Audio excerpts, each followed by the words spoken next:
할머니를 신고하셔야 합니다. 그 말을 듣는 순간 저는 손에 들고 있던 물컵을 놓쳤습니다. 바닥에 부딪히는 소리가 났지만 저는 고개조차 숙이지 못했습니다. 지금 들은 말이 이해가 되지 않았기 때문입니다. 지금 뭐라고 하셨어요? 제가 겨우 그렇게 묻자 상담실에 앉아있던 경찰이 조용히 저를 바라봤습니다. 아드님이 아니라 할머니를 신고하셔야 합니다. 그 말을 다시 들었을 때 심장이 이상하게 쿵 내려앉는 느낌이었습니다. 저는 그 자리에 앉은 채로 한동안 아무 말도 하지 못했습니다. 그저 머릿속이 하얘진 채로 그 말을 계속 반복하고 있었습니다. 할머니를 신고하라고요. 왜 그런 말을 하는 건지. 그 질문이 머릿속을 떠나지 않았습니다. 제가 이곳에 온 이유는 단순했습니다. 어머니가 제 아이를 데리고 나간 뒤로 연락이 되지 않았기 때문입니다.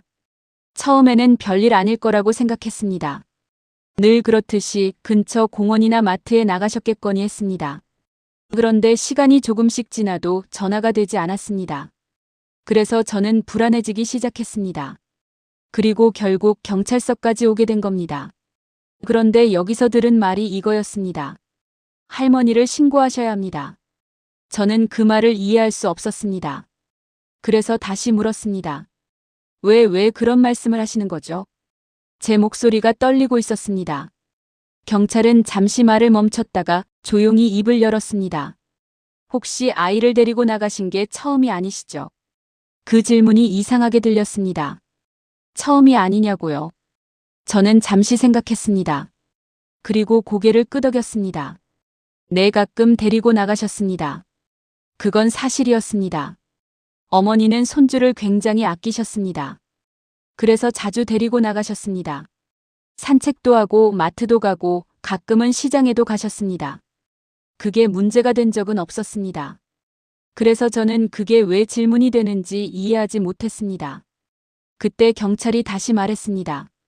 그럼 돌아오는 시간은 항상 비슷했나요? 그 질문을 듣는 순간 저는 바로 대답하지 못했습니다. 생각해보니까 그렇지 않았습니다. 어떤 날은 금방 돌아오셨고 어떤 날은 조금 늦으셨습니다. 그런데 그걸 깊게 생각해 본 적은 없었습니다. 그냥 그럴 수도 있겠지, 그렇게 넘겼습니다. 그래서 저는 솔직하게 말했습니다. 아니요, 들쑥날쑥했습니다. 그 말을 듣고 경찰이 조용히 고개를 끄덕였습니다. 그 반응이 이상하게 불안하게 느껴졌습니다.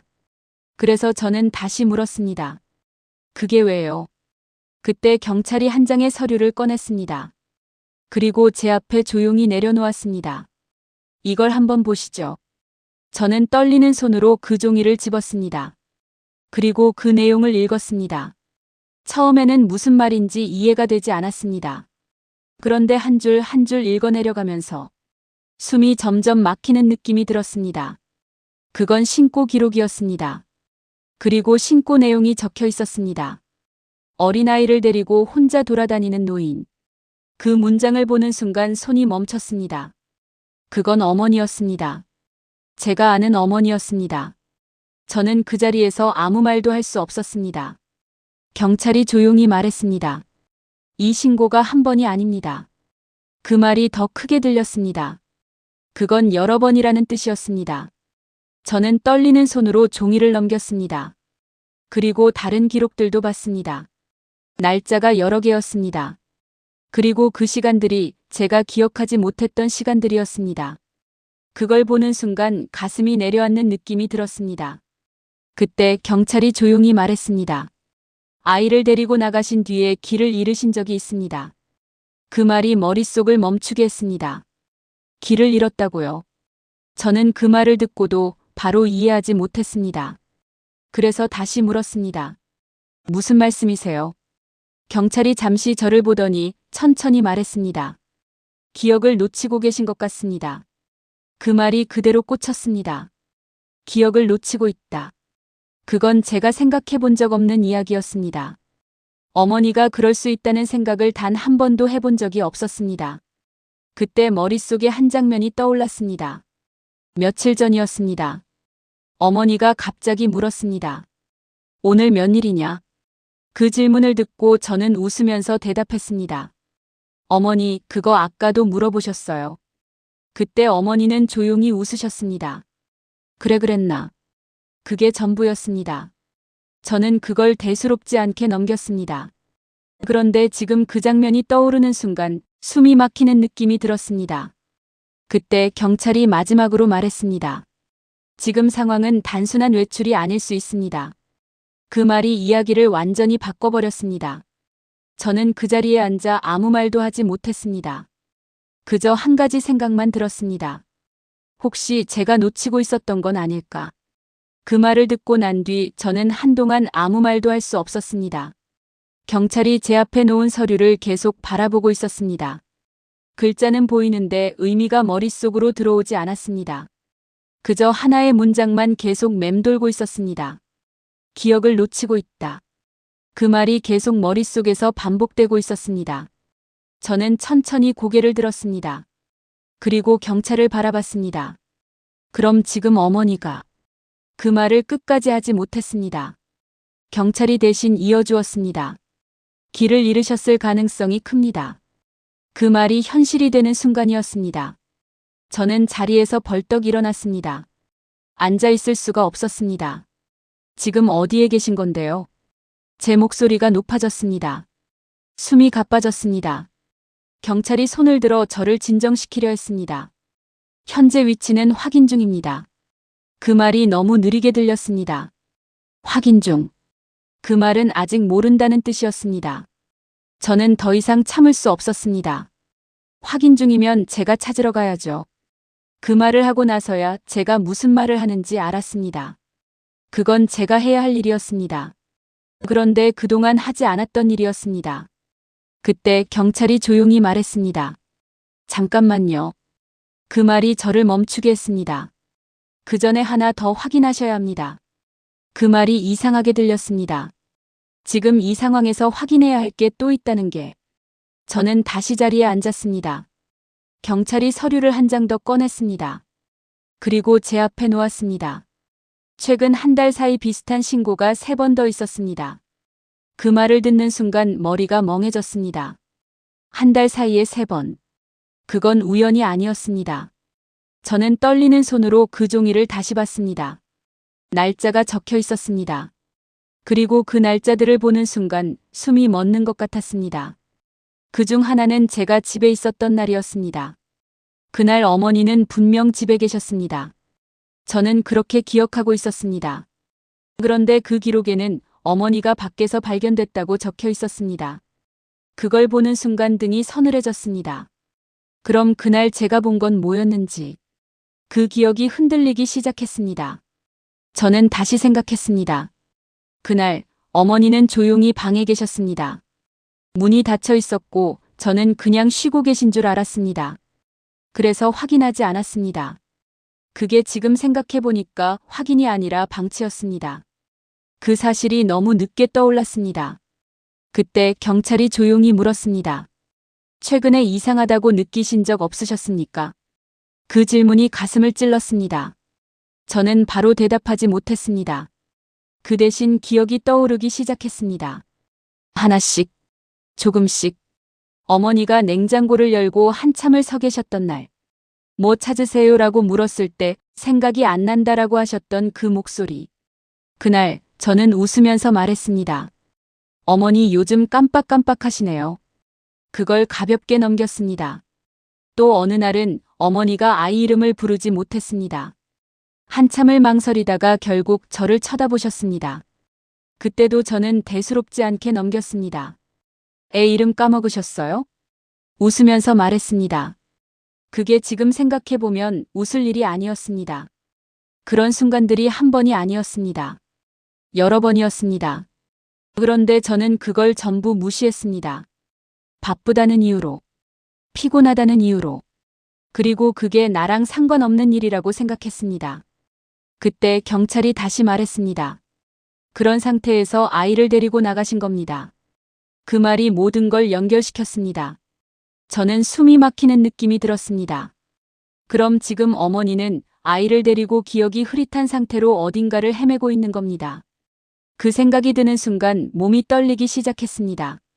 저는 자리에서 다시 일어났습니다. 이번에는 멈추지 않았습니다. 저 찾으러 가겠습니다. 그 말이 떨리는 목소리로 나왔습니다. 경찰이 고개를 끄덕였습니다. 같이 움직이시죠. 그 말이 유일한 희망처럼 들렸습니다. 저는 그 말을 듣고 바로 움직였습니다.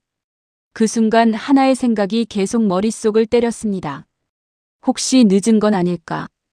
경찰서 문을 나서는 순간 공기가 완전히 다르게 느껴졌습니다. 조금 전까지는 그냥 평범한 날이었는데 지금은 모든 게 달라져 있었습니다. 저는 경찰차에 올라탔습니다. 손이 계속 떨리고 있었습니다. 시동이 걸리고 차가 움직이기 시작했는데 그 짧은 시간조차 너무 길게 느껴졌습니다. 마지막으로 확인된 위치는 이쪽입니다. 경찰이 지도를 보며 말했습니다. 저는 그 화면을 뚫어지게 바라봤습니다. 익숙한 동네였습니다. 어머니가 자주 다니던 길이었습니다. 그래서 더 불안해졌습니다. 그 길을 아시는 분이 왜 돌아오지 못했는지 그 이유를 생각하고 싶지 않았습니다. 차가 멈췄습니다. 여기서부터 같이 확인하시죠. 그 말이 떨어지자마자 저는 바로 문을 열고 내렸습니다. 그리고 주변을 둘러봤습니다. 익숙한 골목이었습니다. 마트, 공원, 작은 약국 늘 보던 풍경이었습니다. 그런데 그날은 전부 낯설게 느껴졌습니다. 저는 바로 걸었습니다. 아니 거의 뛰다시피 움직였습니다. 어머니. 목소리가 저도 모르게 튀어나왔습니다. 주변 사람들이 돌아봤지만 신경 쓸 여유가 없었습니다. 그저 계속 불렀습니다. 어머니. 대답은 돌아오지 않았습니다. 그때 경찰이 한 분을 붙잡았습니다. 혹시 이분 보신 적 있으십니까? 사진을 보여줬습니다. 어머니 사진이었습니다. 그 사람은 잠시 보더니 고개를 갸웃했습니다. 글쎄요. 그 대답이 더 불안하게 만들었습니다. 저는 다른 사람에게 물었습니다. 혹시 이분 보셨어요? 숨이 가쁜 상태로 물었습니다. 그 사람도 고개를 저었습니다. 그렇게 몇 번을 반복했습니다. 한 사람, 또 한 사람 물어봤습니다. 하지만 대답은 같았습니다. 모르겠다는 말. 그 말이 계속 쌓일수록 가슴이 더 무거워졌습니다. 그때 경찰이 갑자기 멈췄습니다. 잠깐만요. 그 말이 저를 멈추게 했습니다. 경찰이 바닥을 가리켰습니다. 거기에는 작은 신발 하나가 있었습니다. 아이 신발이었습니다. 저는 그걸 보는 순간 숨이 멎는 것 같았습니다. 그 신발은 제가 아는 신발이었습니다. 아이가 신던 신발이었습니다. 이거. 제 목소리가 떨렸습니다. 경찰이 조용히 말했습니다. 맞습니까? 저는 대답하지 못했습니다. 그 대신 고개를 끄덕였습니다. 그 순간 모든 게 무너지는 느낌이 들었습니다. 아이 신발이 여기 있다는 건 아이도 여기 있었다는 뜻이었습니다. 그럼 지금은 어디 있는 건지. 그 생각이 머릿속을 완전히 덮었습니다. 저는 그 자리에서 주저앉을 뻔했습니다. 다리가 버티지 못했습니다. 경찰이 저를 붙잡았습니다. 지금부터 더 집중하셔야 합니다. 그 말이 억지로 저를 붙잡았습니다. 저는 겨우 고개를 끄덕였습니다. 그리고 다시 일어섰습니다. 그때 멀리서 누군가가 말했습니다. 저기 혹시 찾는 분. 그 말이 들리는 순간 저는 바로 그쪽으로 달려갔습니다. 숨이 끊어질 것 같았지만 멈출 수 없었습니다. 그 사람 앞에 도착했습니다. 어디서 보셨어요? 제가 물었습니다. 그 사람은 조금 놀란 표정으로 말했습니다. 저쪽 골목으로 할머니랑 아이가 같이. 그 말을 듣는 순간 몸이 먼저 움직였습니다. 저는 그 방향으로 뛰었습니다. 뒤에서 경찰이 따라오는 소리가 들렸습니다.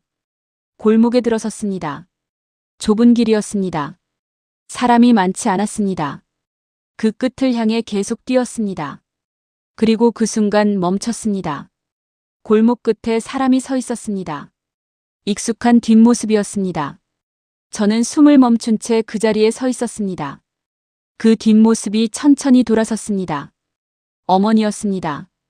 그리고 아이도 같이 있었습니다. 그 모습을 보는 순간 다리가 풀릴 것 같았습니다. 저는 아무 말도 할 수 없었습니다. 그저 그 자리에 서서 보고만 있었습니다. 그때 어머니가 저를 보셨습니다. 그리고 조용히 말했습니다. 여기 어디냐? 그 한마디였습니다. 그 말을 듣는 순간 모든 게 무너졌습니다. 그 한마디를 듣는 순간 저는 아무 말도 할 수 없었습니다. 여기 어디냐? 그 질문이 너무 낯설게 들렸습니다. 어머니가 이 길을 모를 리가 없었습니다.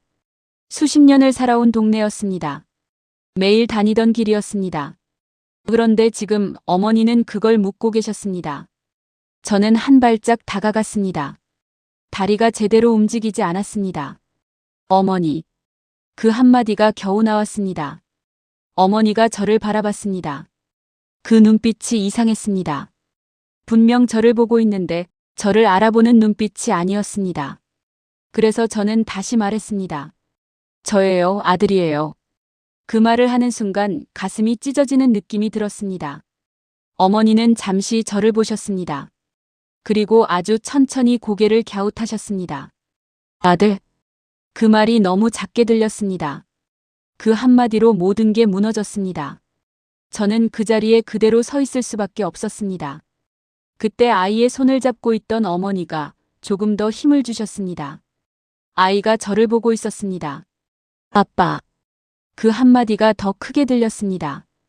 아이를 보는 순간 정신이 조금 돌아왔습니다. 그래서 저는 바로 아이에게 다가갔습니다. 괜찮아, 괜찮아. 그 말을 하면서 아이를 안았습니다. 아이는 겁에 질려 있었습니다. 몸이 잔뜩 굳어 있었습니다. 그걸 느끼는 순간 숨이 더 가빠졌습니다. 그때 경찰이 다가왔습니다. 상황을 빠르게 확인했습니다. 그리고 어머니를 조심스럽게 부르셨습니다. 어르신 괜찮으십니까? 어머니는 그 말을 듣고도 바로 반응하지 않으셨습니다. 그저 주변을 둘러보고 계셨습니다. 마치 처음 보는 곳처럼. 그 모습이 너무 낯설었습니다.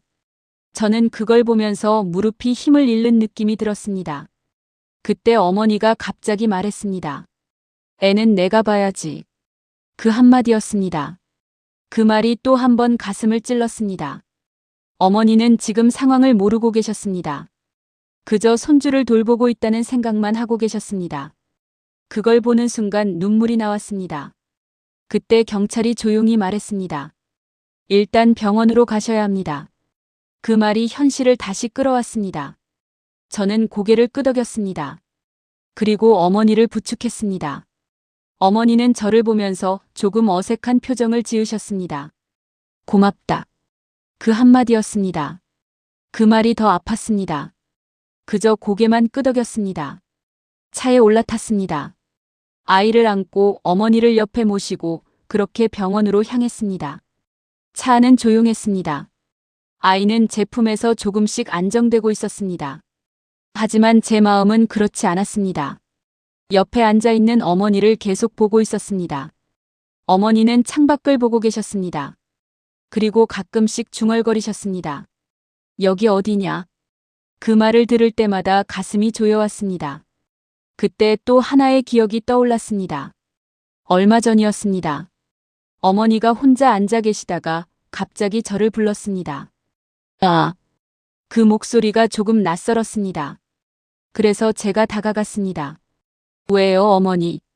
그랬더니 어머니가 저를 보면서 말했습니다. 나 이상하지 않냐? 그 질문이 그때는 웃어넘겼습니다. 뭐가요, 괜찮으세요? 그렇게 대답했습니다. 어머니는 한참을 저를 보다가 조용히 웃으셨습니다. 그래, 괜찮겠지. 그게 마지막이었습니다. 그걸 지금 떠올리는 순간 숨이 막히는 느낌이 들었습니다. 어머니는 이미 알고 계셨던 겁니다. 자신이 이상해지고 있다는 걸. 그런데 저는 그걸 듣지 않았습니다. 그저 넘겼습니다. 그 사실이 지금 너무 크게 다가왔습니다. 차가 병원 앞에 멈췄습니다. 문이 열렸습니다. 그리고 현실이 다시 시작됐습니다. 병원 문을 들어서는 순간 차가운 공기가 느껴졌습니다. 그 공기가 이 상황을 더 현실로 만들고 있었습니다. 저는 아이를 안은 채로 어머니를 부축하며 안으로 들어갔습니다. 간호사가 바로 다가왔습니다. 이쪽으로 오세요.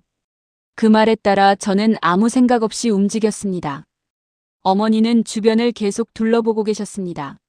모든 게 낯선 사람처럼. 그 모습을 보는 순간 가슴이 계속 조여왔습니다. 검사실로 들어갔습니다. 어머니는 의자에 앉으셨습니다. 그리고 저를 한번 보셨습니다. 그 눈빛이 아까와는 조금 달랐습니다. 조금 더 불안해 보였습니다. 나 왜 여기 있냐? 그 질문이 다시 들렸습니다. 저는 대답하지 못했습니다. 뭐라고 말해야 할지 모르겠었습니다. 그때 의사가 들어왔습니다. 간단한 인사를 하고 바로 검사를 시작했습니다. 이름을 물었습니다. 어머니는 잠시 생각하셨습니다. 그리고 대답하지 못하셨습니다. 그 모습을 보는 순간 심장이 내려앉는 느낌이 들었습니다. 의사는 계속 질문했습니다. 오늘이 몇 월 며칠인지 아십니까? 어머니는 고개를 저으셨습니다. 여기가 어디인지 아십니까? 또 고개를 저으셨습니다. 그 장면을 보는 순간 더 이상 버티기 힘들었습니다. 저는 고개를 숙였습니다. 눈물이 그대로 떨어졌습니다. 참을 수가 없었습니다. 그때 의사가 조용히 말했습니다. 보호자분. 저는 고개를 들었습니다. 의사는 잠시 말을 고르다가 천천히 말했습니다. 기억 관련 문제가 꽤 진행된 상태로 보입니다. 그 말이 조용히 내려앉았습니다. 저는 아무 말도 할 수 없었습니다. 그저 그 말을 듣고 있을 수밖에 없었습니다. 아마 최근 일부터 기억이 흐려지셨을 겁니다. 그 설명이 이어졌습니다. 그 순간 머릿속에 장면들이 떠올랐습니다. 날짜를 물어보던 날 냉장고 앞에서 멈춰있던 모습, 아이 이름을 부르지 못하던 순간. 그 모든 게 하나로 이어졌습니다. 그 사실이 가슴을 더 세게 눌렀습니다. 의사는 말을 이어갔습니다. 혼자 외출은 위험할 수 있습니다. 그 말이 마지막처럼 들렸습니다. 저는 고개를 끄덕였습니다. 말이 나오지 않았습니다. 그때 어머니가 저를 불렀습니다. 아, 그 목소리였습니다. 저는 바로 고개를 들었습니다. 어머니가 저를 보고 계셨습니다. 그 눈빛이 조금 달랐습니다. 아주 잠깐 정확히 저를 보고 있었습니다. 너 왜 울어? 그 말을 듣는 순간 숨이 멎는 것 같았습니다. 어머니는 저를 알아보고 계셨습니다. 그 짧은 순간 정확하게. 저는 아무 말도 할 수 없었습니다. 그저 고개를 끄덕였습니다. 아니에요. 겨우 그렇게 말했습니다. 어머니는 잠시 저를 보시다가 다시 시선을 돌리셨습니다. 그 순간 그 눈빛이 다시 흐려졌습니다. 저를 놓친 눈빛이었습니다. 그걸 보는 순간 가슴이 무너졌습니다. 그게 마지막 일지도 모른다는 생각이 들었습니다. 그날 이후 어머니는 집으로 돌아오지 못하셨습니다. 시설로 모셔야 했습니다. 그게 가장 안전한 선택이었습니다. 하지만 그 선택을 하는 순간 무언가를 잃는 느낌이었습니다. 아이를 데리고 집에 돌아왔습니다. 어머니가 계시던 자리가 그대로 비어 있었습니다. 그걸 보는 순간 숨이 막혔습니다. 아이를 내려놓고 저는 그 자리에 앉았습니다. 그리고 한참을 움직이지 못했습니다. 그때 아이의 목소리가 들렸습니다. 아빠. 저는 고개를 들었습니다. 아이가 저를 보고 있었습니다. 할머니 언제 와? 그 질문이 가장 아팠습니다. 저는 대답하지 못했습니다. 그저 아이를 바라보고 있을 수밖에 없었습니다. 그리고 천천히 안았습니다. 그날 이후 저는 매일 생각합니다. 그날 어머니가 물었을 때 나 이상하지 않냐라고 했을 때 그 질문을 제가 한 번만 더 진지하게 들었더라면 지금이 조금은 달라졌을까. 그 생각을 아직도 내려놓지 못하고 있습니다. 사람은 갑자기 변하는 게 아니라 조금씩 신호를 보낸다는 걸. 그리고 그 신호를 놓치면 결국 돌이킬 수 없다는 걸. 그걸 너무 늦게 알았습니다.